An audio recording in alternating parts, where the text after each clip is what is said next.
Hello बच्चों, class 9 chapter 11 work and energy.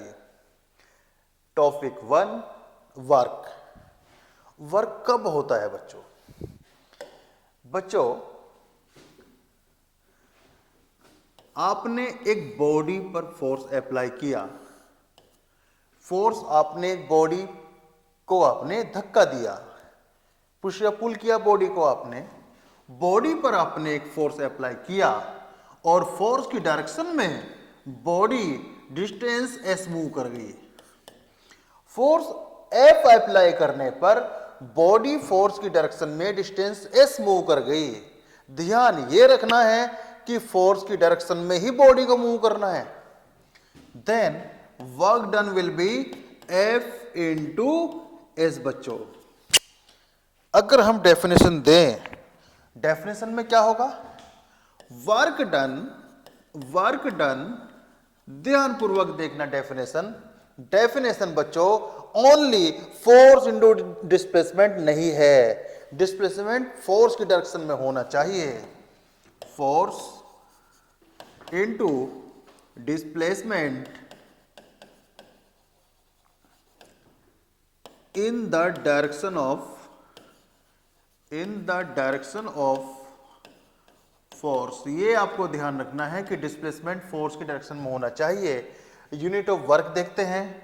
Unit of work, force की unit होती है एसआई यूनिट, न्यूटन। बच्चों, तो हम देख रहे हैं एसआई यूनिट न्यूटन, और डिस्टेंस या डिस्प्लेसमेंट की यूनिट होगी बच्चों metre, newton into metre. And newton into metre is known as joule. और बेटा सीजीएस यूनिट ऑफ वर्क आप जानते होंगे, आर्क्स होता है 1 जूल इक्वल 10⁻⁷ आर्ग। ये भी याद रखना आप। अब बच्चों आपने फोर्स इंटू डिस्प्लेसमेंट याद रखना, डिस्प्लेसमेंट फोर्स की डायरेक्शन में ही होना चाहिए। ये नहीं कि आप खूब खेले और आप कह रहे सर मेरे मार्क्स क्यों नहीं आए। बेटा, जिस डायरेक्शन में फोर्स अप्लाई करा है चेंजेस भी उसी डायरेक्शन में आएंगे। ये थोड़ी आप खेलेंगे और आपके मार्क्स आएंगे। हाँ, आप पढ़ेंगे तो आपके मार्क्स आएंगे। फोर्स जिस डायरेक्शन में आप अप्लाई कर रहे हो उसी डायरेक्शन में चेंज होगा। अब बच्चों भाई, वर्क डन के लिए जो यूनिट है हमारी जूल है। अगर बच्चों आपको डेफिनेशन जूल की देनी पड़े, भाई जूल की डेफिनेशन क्या होगी बच्चों? 1 जूल की डेफिनेशन देनी है कि 1 जूल कितने वर्क के इक्वल होगा। कोई भी यूनिट की डेफिनेशन यदि आपको देनी हो तब आप फॉर्मूला यूज करेंगे। वर्क डन का फॉर्मूला क्या होता है बच्चों? एफ इंटू एस होता है। बेटा एक काम करें, if force is 1 newton and distance is 1 metre, then work done will be कितना होगा? 1 जूल होगा। वर्क डन कितना होगा? 1 जूल। यही डेफिनेशन है। क्या? If a body move 1 meter in the direction of force by applying a force of 1 newton, then work done will be 1 joule.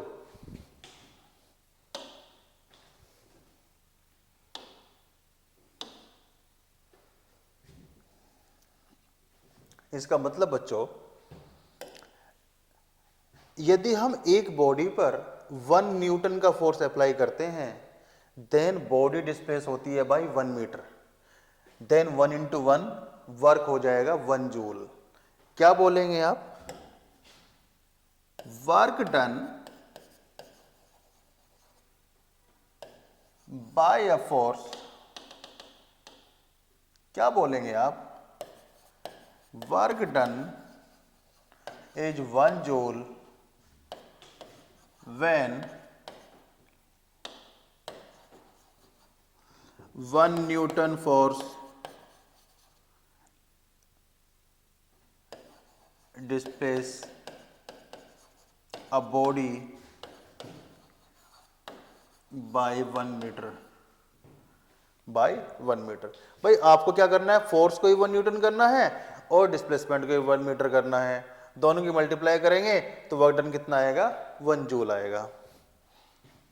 अब बेटा देखते हैं वर्क डन कब पॉजिटिव होगा कब नेगेटिव होगा। भाई क्लास 9th में तो आप इतना ही ध्यान रख लीजिए कि वर्क डन जब फोर्स की डायरेक्शन में होगा। बच्चों एक फॉर्मूला और भी है भाई, यदि नोट करके लिखेंगे आप, नोट बच्चों एक फॉर्मूला और भी है, नोट करके लिखेंगे आप। एक बॉडी पर आपने फोर्स F अप्लाई करते हैं, angle between force and displacement is angle between force and displacement is theta, angle between force and displacement is theta, then work done equal F S cos theta. अब cos theta क्या होगा, class 9th में तो आपने पढ़ा नहीं होगा cos theta क्या होगा। बेटा कोस थीटा के बारे में अभी ओनली आप इतना याद रख लीजिए कि कोस थीटा यहां पर कोई भी एंगल का ये कॉस होता है, क्लास 10th में पढ़ेंगे आप।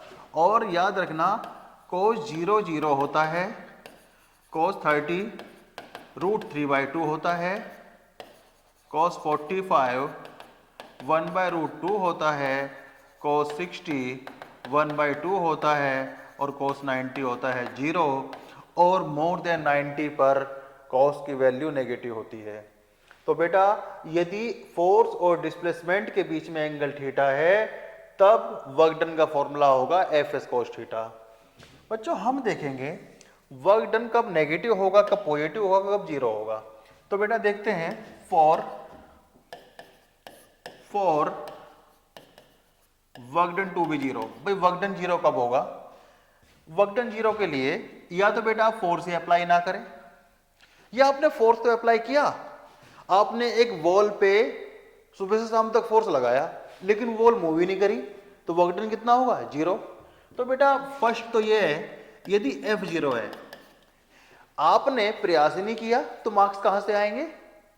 नंबर 2, आपने एक वॉल पर फोर्स लगाया और वॉल में कोई डिस्प्लेसमेंट नहीं हुआ तब आपका वर्क डन तब भी 0 होगा। कब, जब आपका डिस्प्लेसमेंट 0 है। नंबर 3 बेटा ये इंपॉर्टेंट पॉइंट है आपके लिए, वर्क डन 0 तब भी हो सकता है यदि थीटा 90 हो। 90 मतलब क्या है, फोर्स एंड डिस्प्लेसमेंट दोनों are perpendicular, both are perpendicular, then work done will be 0। इन 3 केसेस में वर्क डन 0 होगा। If force is 0, if displacement is 0, if angle between force and displacement is 90 degree, that is force is perpendicular to displacement, then work done will be 0।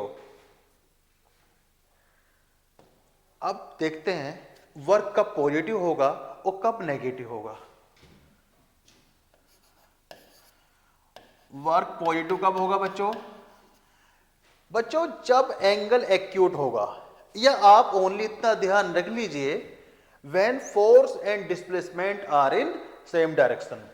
भाई force and displacement दोनों एक ही direction में हैं। जिस direction में आपने force apply किया है बच्चों, फोर्स ये है और बॉडी भी डायरेक्शन में मूव कर रही है, तब वर्क डन क्या होगा पॉजिटिव। और यदि फोर्स मूव कर रहा है ऑपोजिट डायरेक्शन में, एंड वर्क डन नेगेटिव कब होगा, when force and displacement are in opposite direction. Force apply किया आपने राइट में और बॉडी मूव कर रही है लेफ्ट में, देन वर्क डन क्या होगा नेगेटिव। अभी क्लास 9th के लेवल पे आप इतना ही याद कर लीजिए, 9th के लिए इतना ही काफी है।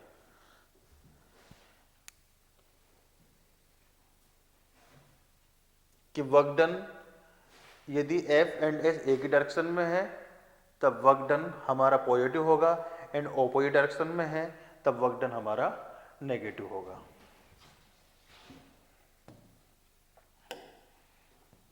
Next topic energy. Energy is, भाई वर्क कब करेंगे आप, जब आपके पास में एनर्जी होगी। तो एनर्जी होता क्या है, capacity to do work, capacity to do work,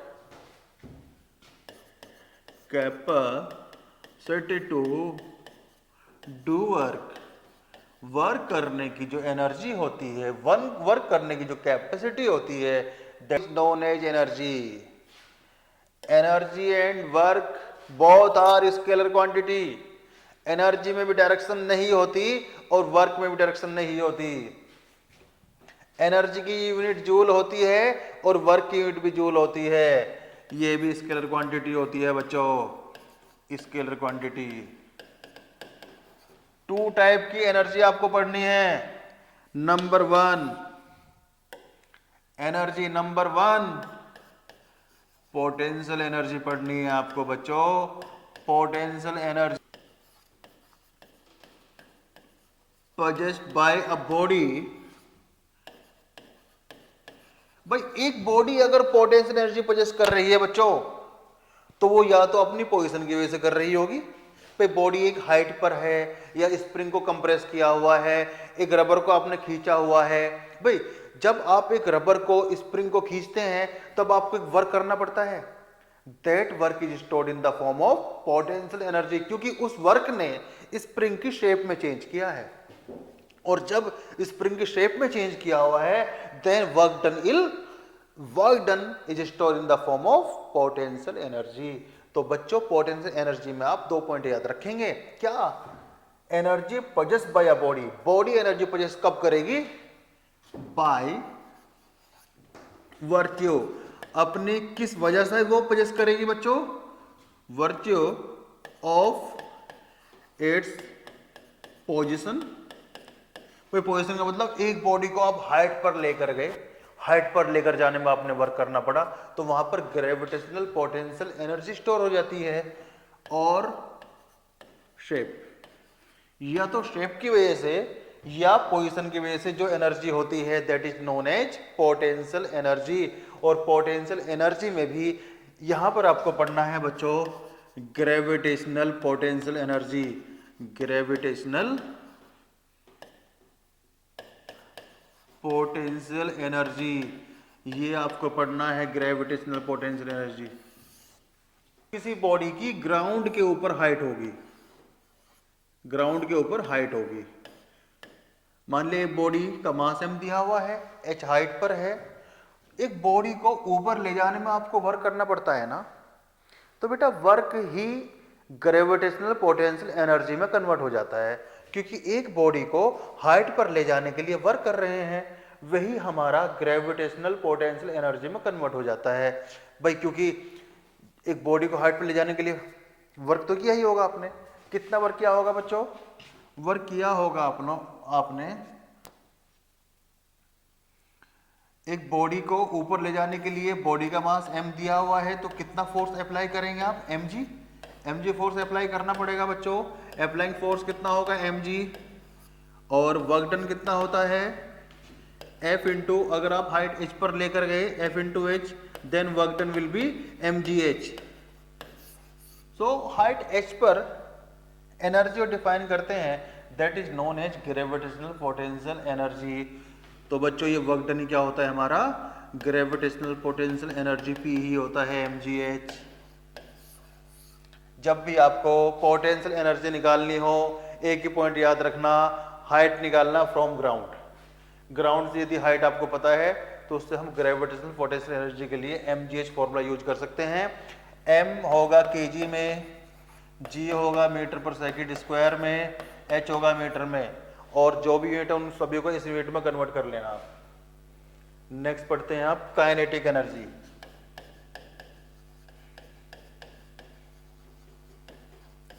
kinetic energy में क्या होगा बच्चों?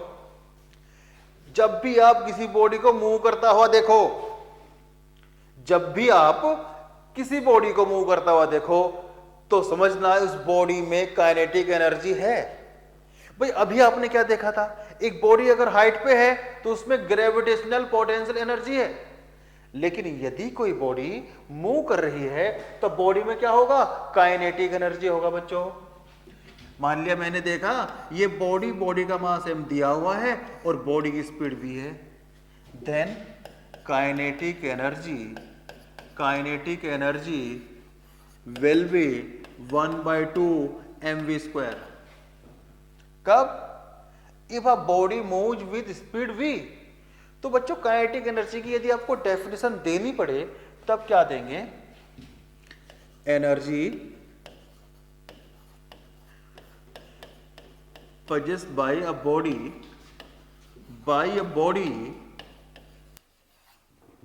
by virtue of its motion।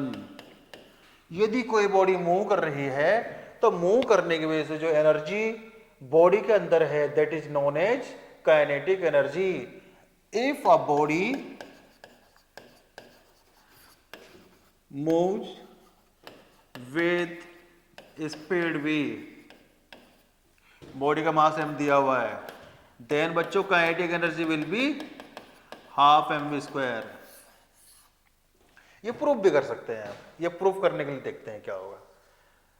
बेटा कोई भी एनर्जी है बिना वर्क डन के नहीं आएगी।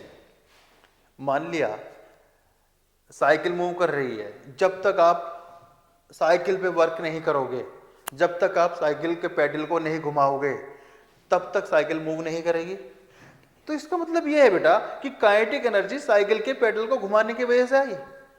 जब आपने साइकिल पे वर्क किया तब हमें काइनेटिक एनर्जी मिली। तो काइनेटिक एनर्जी गेन करने के लिए भी हमें वर्क करना पड़ेगा। वो किसी भी टाइप की एनर्जी गेन करने के लिए वर्क करना पड़ेगा बच्चों। तो भाई अगर हम बात करते हैं काइनेटिक एनर्जी की, काइनेटिक एनर्जी मैं के लिखूंगा बच्चों वर्क डन। और वर्क डन क्या होता है? फोर्स इनटू डिस्प्लेसमेंट होता है भाई। और बच्चों फोर्स क्या होता है? ma/s। और बेटा थर्ड इक्वेशन ऑफ मोशन जानते हैं, v², u क्या होगा 0, 2as। यहां पर as की वैल्यू निकालें तो 2 डिवाइड में पहुंचेगा v²/2, then ke will be 1/2 m। मैं ये थोड़ा क्लियर कर देता हूं।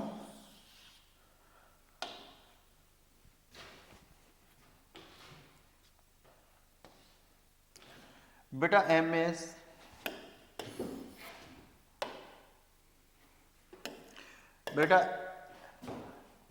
बेटा kinetic energy K equal Fs, और F क्या होता है?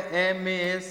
लेकिन एस की वैल्यू निकालने के लिए हम एक काम करते हैं, थर्ड इक्वेशन मोशन यूज करते हैं, v² equal 0 plus 2as। And बच्चों as की value v²/2, that is Ke equal 1/2 mv²। Value आपने यहां पुट कर दी, दैट इज हाफ mv²। जब जब बॉडी में स्पीड होगी, बॉडी में मास होगा, तो हाफ mv² होगा। एक फॉर्मूला और नोट कर लीजिए बच्चों, नोट। वैसे तो ये होता है work energy theorem, class 11th में भी आप पढ़ेंगे वर्क एनर्जी थ्योरम। एक बॉडी पर आपने वर्क W किया तो बॉडी की काइनेटिक एनर्जी में चेंज होगा, K2 - K1, half m common लेंगे, v² - v2² - v1²। Work done के लिए बच्चों अगर वेलोसिटी में चेंज होता है तो एक्स्ट्रा वर्क डन जो होगा वो K2 - K1 होगा। ये है बेटा work energy theorem. Power, rate of doing work, rate of doing work, भाई जिस रफ्तार से वर्क कर रहे हैं that is known as power. And power का formula W/T। If W work is done in time t, then power will be W/T। And unit of power will be joule upon second, that is watt. And 1 watt,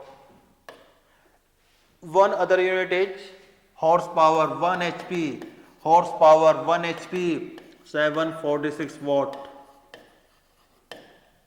Watt is SI unit of power, power also a scalar quantity, power also a scalar quantity, power भी scalar quantity होगी बच्चों। W/time। अब आपने joule की definition दी, अगर what की definition देनी पड़े बच्चों तब क्या होगा, what what 1 what equal 1 joule upon 1 second. If 1 joule work is done in 1 second, then power will be 1 watt. Definition कोई भी यूनिट की देनी हो तब आप फॉर्मूला याद कर लीजिए. 1 joule work is done in 1 second, then power will be 1 what.